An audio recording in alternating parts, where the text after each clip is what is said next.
What's going on, friends? Welcome to another episode of the Year One Wrestling Podcast, a show that dives deep into the early stages and formation of your favorite professional wrestlers, bringing out their struggles, their fears, and most importantly, their most interesting stories. I'm your host, the King of Chaos, Logan Black.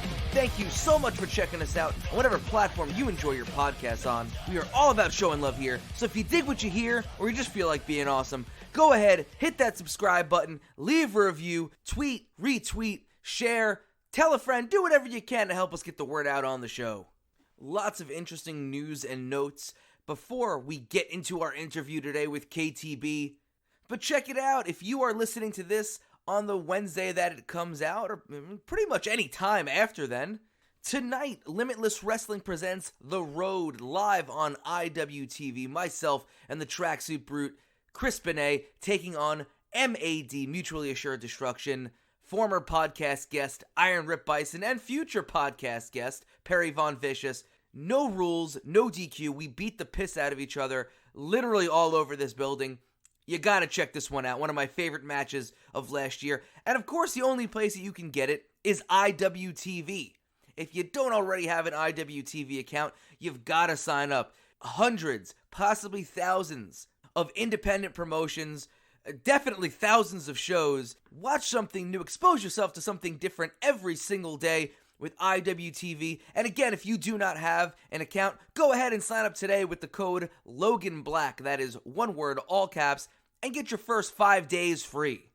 I'm 100% serious when I say this, and I'm not even just trying to shill. Every single week has been chock full of fantastic wrestling. Limitless most certainly has their finger on the pulse of professional wrestling. They're doing something right, because every week it is banger after banger. And Season 3 begins filming this weekend. You know I'll be out there doing my thing. Chris will be out there with me. Follow us on our social media for all of the ridiculous hijinks that will be getting us up 9 hours from New York City to Maine. Feel free to check that out.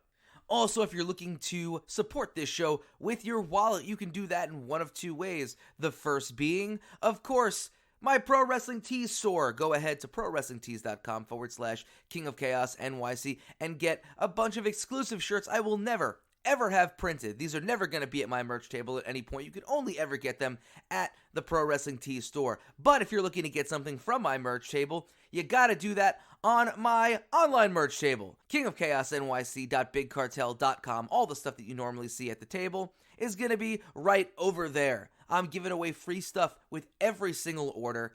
Go ahead, hop on in now, get that together. But you guys know every single like, retweet, comment, whatever you do for the show is greatly, greatly appreciated by yours truly. This week's guest, GCW star KTB. You know, I always say it's super fun for me to chat up people who broke in the same area that I did. Kyle and I broke in around the same time. He's certainly much younger than me. He does touch on the fact that he started when he was still in high school and had to present his report card to his trainer in order to continue training there.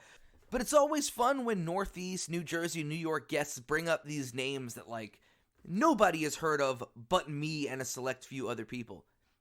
Like, I know in the preview for this show, we put out a thing on Dirtbag Dan, and yeah, Dirtbag Dan has a bit more reach than, you know, most of the weird Jersey names that have been brought up in here that I mark out for. Mostly because Joey Janela mentioned him on Jericho's podcast. But one of the names brought up here was Mighty Mikey. And I didn't sell for it on the show. Like, I don't remember, you know, I was like, all right, whatever, Mighty Mikey. And then it hit me. There was this guy by the name of Mikey Pacifico, not Vinny Pacifico, no relation at all. Mikey Pacifico, or Pacifica, something like that. I don't know. He was a small fella. He was balding at a very young age. And he was a guy that, you know, I had wrestled a number of times early on in my career. Mikey was, I don't want to say famous, because he certainly was, and maybe infamous for having a third nipple. Which is, again, it's such a weird thing to think about, but that was, you know, it traveled around the locker rooms, like, oh yeah, this is my third nipple. All right, man. Yeah, it's weird to hear some of these deep cuts. It's always fun for me, you know, to reminisce, because, you know, there is so much memory lost, you know, from years of just bumping and getting hit over the head with blunt objects. But these are the things that, of course, I kind of mark out for, and hopefully you'll be able to mark out for a lot of this interview. Kyle tells a lot of really fun stories. Again, breaking in at such a young age is an experience that I don't want to say it's unique because there are so many wrestlers who have done that, but it's not something that you hear very often, especially in the States. You know what I mean? Being able to go out there, wrestle on the weekends, and then literally have to wake up for high school on Monday. Like, think about that. You're getting dumped on your head, and then you got to remember stuff for a math test. I can't do that now, let alone at that point when my brain is still developing. But Kyle has always been one of those dudes who just, I say it on the show, he was like a sponge, and it's not a great way to put it, so I'll make it better right now. Kyle is one of those guys who I have never seen not improving every single time. He is a big dude. He is a strong dude. I think we used to talk about powerlifting when we used to work shows together. But he also can pull off moonsaults and all this ridiculous athletic stuff. Just an incredible all-around great worker who is now really getting the recognition that he so deserves. His tag team with Shane Mercer, by Lord. Shane Mercer is somebody I've got to get on the show as well. He's just, I don't believe Shane Mercer is human. I believe he was created in a lab to fuck your girlfriend. That's I guess my theory on it. Shane is just a monster of a human being, as is Kyle. As a tag team, they are beyond unique. They stand out, love their stuff, always fun to watch them work. But enough about the tag team. We're going to hop right into this interview right here. KTB on the Year One Wrestling Podcast. Well, KTB, thank you so much for coming on the show. Super stoked to get this interview together. Let's just hop right to it, man, because I remember you from way, way back. So I think you've got one of the most unique stories to come on this podcast at any point. So let us know, what are your earliest memories of wrestling? Oh, man. Definitely my earliest memories of wrestling are ECPW days at Gino's and showing up there where we were like the little misfits in the back where basically Melissa Stripes was training people. That's from what I remember, the earliest days I can remember. And Melissa Stripes is a name that I cannot say that I've heard in a long time, but I'm such a nerd that I watch that of Northeast Indies all the time, and that just always manages like coming up when I'm watching that stuff. Yeah, I mean, she was like an amazing fucking wrestler, way before her time, in my opinion, and she was just like overshadowed with that weird ECBW cloud, and that's it. Certainly. And when did you break in? Because I remember you being like a child when you started out. Yeah, I started training in 2004. And I had my first match December 18th, 2004. Yeah, so I trained for 4 months at Gino's, and then I was in a junior division where all the kids in the division were 17 and under. Right, man. Like you were like, I mean, obviously you looked like a kid because you were, but like there was a whole crew of you guys who were like, you were like starting out in high school, right? Yeah, I mean, the greatest way to explain this was we were all in high school and, going to school. So, like, Gina would make us bring our report cards in to make sure we were doing good. If we weren't doing good on a report card, he wouldn't let us wrestle. So that was, like, another thing, like, to put in perspective, like, how young we actually were. Right. I mean, it makes sense. I think Johnny had tried something similar, but Johnny was also such a con man that it was literally like, oh, you bring it in, and then he just wouldn't give a damn. And, it's similar but different, of course. Mm-hmm. So talk to us about your first day of training. What did they have you doing, and what was it like for you to step in there for the first time and actually get into a ring and live your dream? I mean, it was like, at first it was like, oh my God, this is like a ring, and it was so weird how it was put in front of me, like, and everybody else was just around it, like it was no big deal, and I was just like, oh my God, it's a fucking wrestling ring, like. But but I learned like simple things, lock up, top wrist lock, headlock.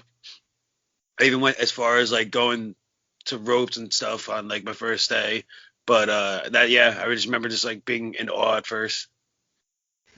Yeah. So as a youngster hopping in there, you've got a situation where obviously you're going to be going home to your parents and kind of figuring this out. How are they taking that kind of thing? Because obviously if you're taking bumps, and unless you completely no-sold it to them, I wouldn't put it past you to no-sell like that. But Like, how were they taking it when you first started out?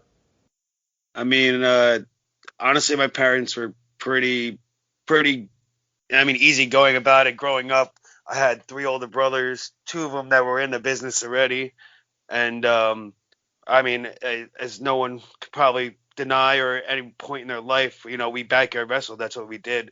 We went in the backyard, we kicked the shit out of each other. So this was like nothing unusual to my mom or my dad. It was more, and I guess it was more of like, all right, you want to take him out of my hair for a minute, because there were six of us.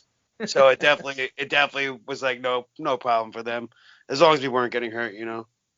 Right, right. I see. I didn't know that you had siblings in the business. Talk about the influence of your siblings in terms of pro wrestling. I mean, big influence. All my older brothers are at least 4 or 5 years older than me. One of them 6 years. Oh yeah, 4 or 5 years older than me. So I always was the younger brother of the group, trying to be cool with the older brothers. So this was something for me to like literally be involved. And my brother Dave, my brother Dan, who got in the business, they were definitely a high influence. Basically because growing up, we just wanted to be cool, and we wanted to recreate something that we saw on TV and make it ours. Our own little federation or something like that. What were your goals early on? Um, I mean, I really didn't have too many goals. When I first started wrestling, especially when I was younger, maybe between the ages of 14 and 20, I would say that I really didn't take wrestling too seriously. I mean, I was like a very fat, happy-go-lucky kind of child, so nothing ever pursued me as taking something too. And I mean, I didn't have too many goals. Maybe like when I think about it now and after the fact, maybe my goal was just do what I'm doing now. Make myself better every day or something like that. But I really didn't have any long-term goals as far as wrestling goes, I don't think. I suppose that makes sense because like you're literally a kid in high school. Like how far ahead can you think, really? Yeah, I mean, I could make ultimate goals and stuff like that, but there was so much more like that was not that I was doing, but like you said, I was young. I really didn't care. Like unless I was like this an amazing, talented, shredded, like phenomenal wrestler. You know what I mean? Like it'd be a different story. But I just did wrestling because it was a good place to get away and hang out with my friends and have fun. So besides Melissa, who else was there helping you out, and who else was in that class with you that anybody might still remember?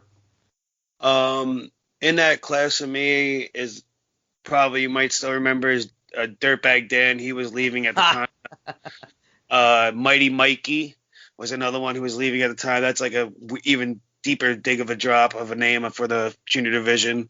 And then also John Rome, if you ever know who he is. I remember John Rome.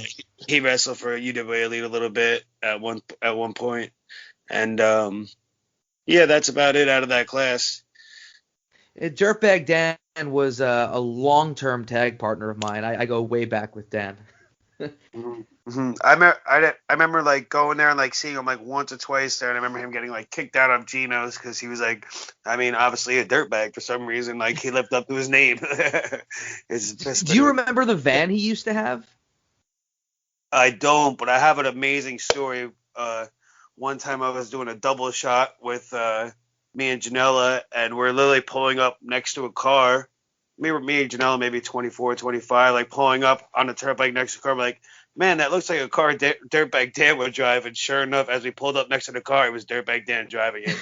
It was like literally the most weirdest and ironic thing in the world. Right. No, I remember the first time that I ever went to a NWS show to hang out, help out, and try out whatever they were doing. The guy who had brought us over, like knew everybody over there and had mentioned the name Dirtbag Dan to me in the car. He's like, oh, you probably, if you do something on the show, it'll probably be with Dirtbag Dan because you guys have a similar kind of gimmick. And then we're pulling into the parking lot, and I see the van, which is literally, it looks like the van from SLC Punk with like all the shit spray painted on it and stickers and craziness. And I'm like, that's Dirtbag Dan's van. Yup, yeah, that is. I'm like, I didn't even know that, but that makes sense. Yeah, it makes complete sense. So you kind of hinted at it a couple minutes back, but let's talk about your first gimmick because, yeah, it couldn't be further from who you are right now. Yeah, I mean, my first gimmick was a very happy-go-lucky, jolly, fat, smiley guy, and I mean, it was just something I derived off something I should honestly tease my older brother Dave about was Norman Smiley used to do the big wiggle. And that would he would gyrate his hip and pretend to slap an ass in front of him. And I used to do that shit all the time. And that's where I literally just got the nickname Smiley and everything like that. And it just literally just went from there. Do you want to give the name up at all, or are you trying to hold Oh that no, Kyle, back? no, it was Kyle Smiley. Yeah, it was Kyle Smiley from Smileyville, USA. At this point, you're training, you're doing your thing. Dirtbag Dan has been kicked out probably about 10 times before you have your first match, but then you get to your first match. Let's talk about that. I mean, the first match I can remember, it was probably, I can't even remember my first match, but my second match I definitely remember. It was a tag match, and it was, oh wait, my bad, Hedges was in that class too. I'm sorry, completely no-sold that, but Hedges was in that junior class too, and it was me and Hedges. We tagged against Brian Bombay, who did a Mighty Ducks kind of gimmick, and Flash Jennings. And I don't remember much from the match. I do have pictures of the match, so that was somewhere. There used to guys take pictures and give us to them. But I remember definitely hitting a blue thunder bomb in that match because that's one of the pictures. So again, you've got this first match going on. These are people that you had trained with, or these completely new people to you? These are people that we train with, so I mean everybody knew that as well. Yeah, I mean these are people we train with. Probably went over the match 80 times through the week at training or something like that. Back then, the juniors really didn't have a show, so we only had the chance when on Gino's TV tapings, the local network tapings that were once a month to get a chance to shine. So we were these little tiny minnows with Andrew Anderson and fucking Static, fucking whatever, Jason Static and shit, and all these big time people about to break through. And we're on this little network and these little puny people. So it was yeah, it was weird, but it was fun. It was scary. Jason Static is a name that I have not heard in years either. I remember training with that guy in Long Island for a hot minute. Yeah, he was on a brink of breaking out at one point, and then I don't know what happened. Yeah, Static was good, and he was in great shape, and he looked like a star, Oh yeah. So you're having these matches. You're having your matches on Saturdays or Sundays, going back to school on Mondays, and being able to walk in like king shit. But when it's time to start getting shit together and get yourself on the road, let's talk about your first road trip. Ooh, phew. I remember my first road trip. My first road trip, I did a show in Pennsylvania, and I went with my older brother Dave at the time, and he was wrestling on the show. And at first, he didn't tell them that I was being brought, so he tried to, as a good brother would do, get the boy on the show, get the kid a match, and yeah, at first they looked at me and were yeah, he's not 18, he can't wrestle on the show. And my brother begged and pleaded, oh, he's 18, this, that, and the other thing, because that was a thing back in the day. You had to be 18 to wrestle on the show without in-person parent consent. So I ended up driving 2.5 hours to bumfuck Pennsylvania to go wrestle on a show and not even wrestle on the show. So basically I got good brothered by my brother, but since he didn't tell him I was coming, he also fucked me in a way. So that was my first road trip. Jeez. And then, bumfuck Pennsylvania is, Pennsylvania is huge. I don't think people realize that. When you're driving to Pennsylvania, Pennsylvania is a good 5-hour drive through. So you could be anywhere from 3 hours from home to 7 hours from home just in Pennsylvania. Yeah. And in addition to that, again, you're a fucking high school kid. So this is a big, huge deal. Yeah, and definitely was not enjoyable. But I mean, the first one that I could actually remember where I've gotten the opportunity to wrestle was probably Indiana with the NWS crew, because I didn't really travel too much out of state when I was younger. I didn't really start traveling until I was 22 or 23, and I was a 40 miler, so to say, until I was 23.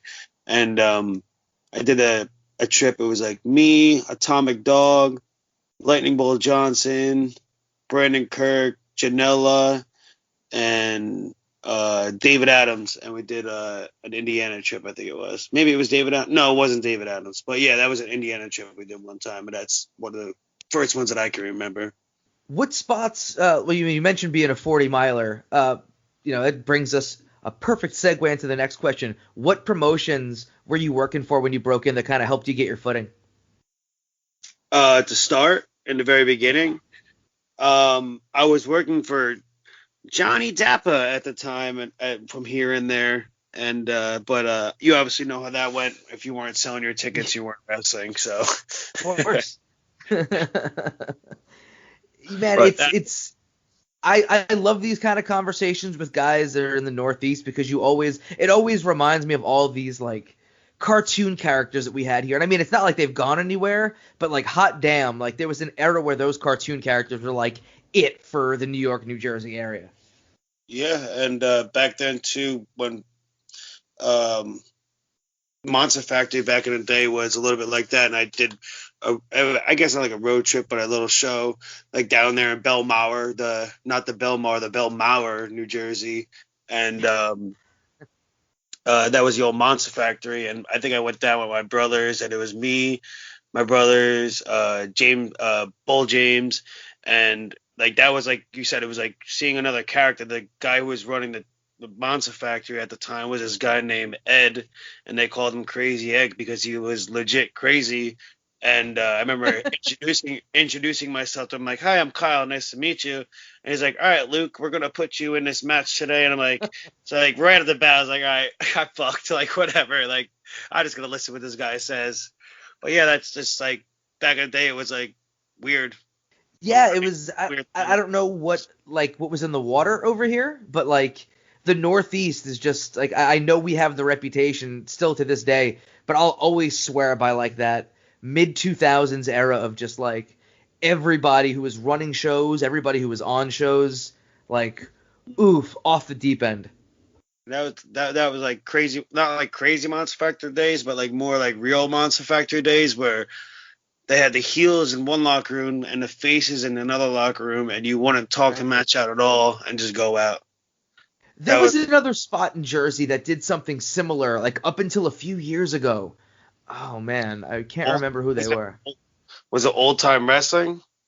That's the one in the H2O building. Yeah, Jim Mono, because he was at Monster Factory at the time as well. That's when I first met Jim, was back then. Yeah, it's man, like I get it, and it certainly helps you get to be a better worker. But like, Sweet Christmas, that is, they're really fighting for a bygone era at that point. Even then, all those years ago. Yeah, that was very real, like about wrestling and stuff. Like now, people wrote in together that are wrestling each other. If we did that back in 2003, we'd have to like, all right, you go out the car and give me 5 minutes, and then you go out the car, and then I'll see you inside, like to try and keep character or keep fabe or whatever. It's a lot lighter now. Yeah, thankfully so. Shit. So, you're breaking into the business at a very tender age where people in their 20s or even their 30s are still kind of getting their like mental footing. But you're literally growing into a human being when you're breaking in. Like, was there ever a point where you doubted yourself or even doubted your ability to continue wrestling early on? I mean, when I was really younger, like I said, it was more of a fun thing. But as I've gotten gradually older, I've took it more seriously, and there has been parts in my life where I was taking it seriously and just doubted, like, oh, will anything ever come of this, or am I just doing this for fun? And like that's when you just have to kick it into the next gear and make it worth it. Is the best I could say. So that makes perfect sense. But like there has been points where you just you doubt yourself, and especially when people around you are making waves and you're not, So if you, as KTB today, can hop in a time machine and take it back and chat up day one, Kyle Smiley, hopping in that ring for the first time, all bright-eyed and bushy-tailed, what is the best bit of advice that you feel you can give yourself?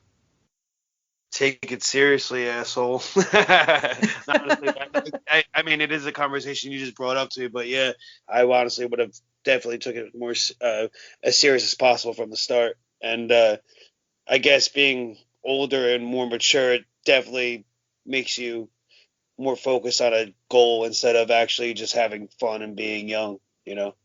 Right, and I think, especially considering how young you broke in, like going about it in a way to just have fun makes perfect sense. But kind of tracking your career progress, especially for where you're at now, where like fucking A, like blowing the fuck up, like could have been even more. But I still think like everybody kind of finds their way. If you're meant to do it, you're meant to do it, and I think you're perfect proof of that. I feel like the more I just keep doing it is, more. I've been wrestling more than half my life, including professional and backyard wrestling or whatever. I've been wrestling. If you want to include backyard wrestling, I've been wrestling since I've been 9 years old. It's 23 years of my life, 22 years of my life. So like, it's all I guess I've ever known. So it's like if I quit, it's like I'm lost without it. But if I could quit and just forget about it. But I know I can be better at it and be something in it. Is that weird to say? No, not in the slide. I mean, yeah, everything you're saying is making perfect sense because, again, if anybody is listening to this and they're following your career trajectory and where it's gone, like this makes sense. Like you're one of those dudes who literally, and at least from my perspective, literally every time I've ever seen you work, it's fucking improvement. Like you're just the sponge of New Jersey, I say. In the most like I'm sitting there, I'm like, this one, wait, that sounds like shit. I'm not gonna terrible. No, I mean like legit, you just keep picking up more and more and more and keep improving every single time that I've seen you work. So yeah, everything you're saying makes sense, and like if that's the way that you're looking at things, yeah, I would certainly say that you're succeeding in that. Thank you. So we get to my favorite question on this podcast because I've got a theory. And we touched on it. And that theory is that the oddest, weirdest, most unique, craziest people that you'll meet in professional wrestling always manage to come into your life during that first year.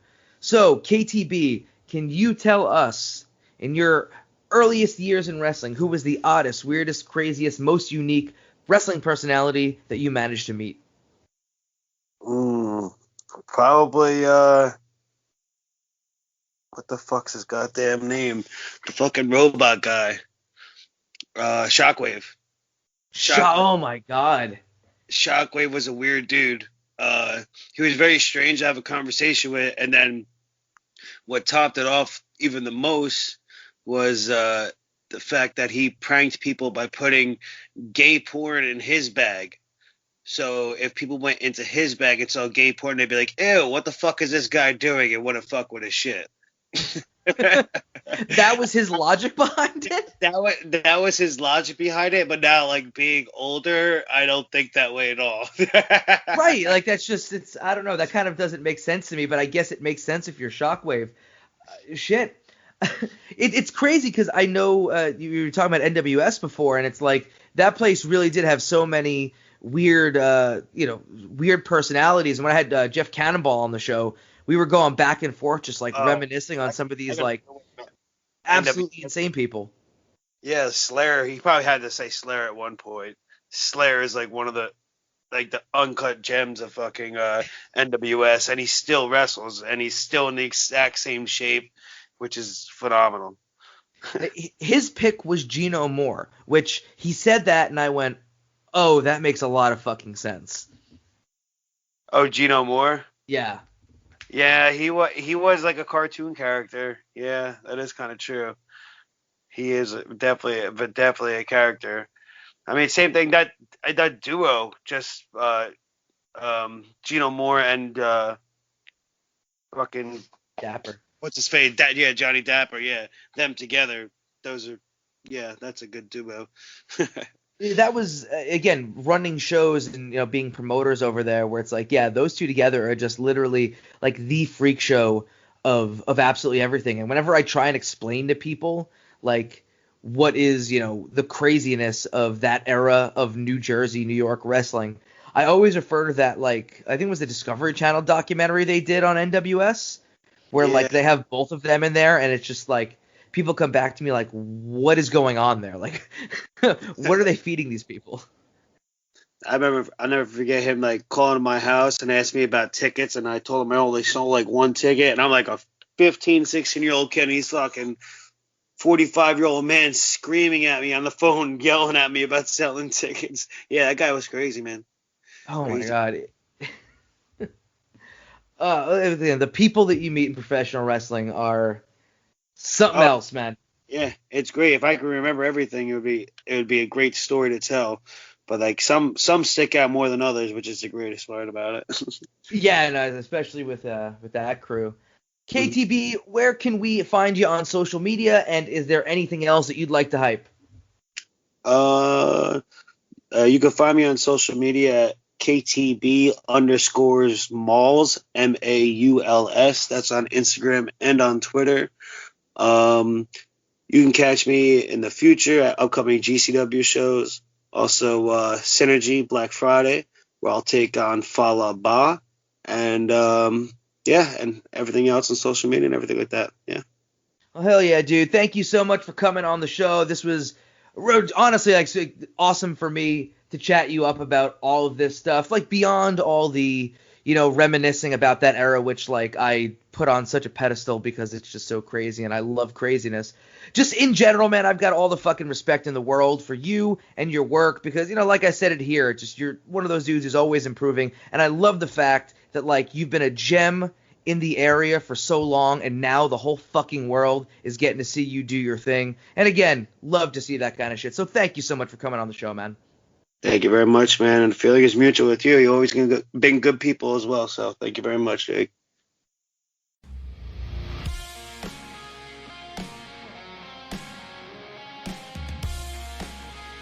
Huge thanks to KTB for coming on the show.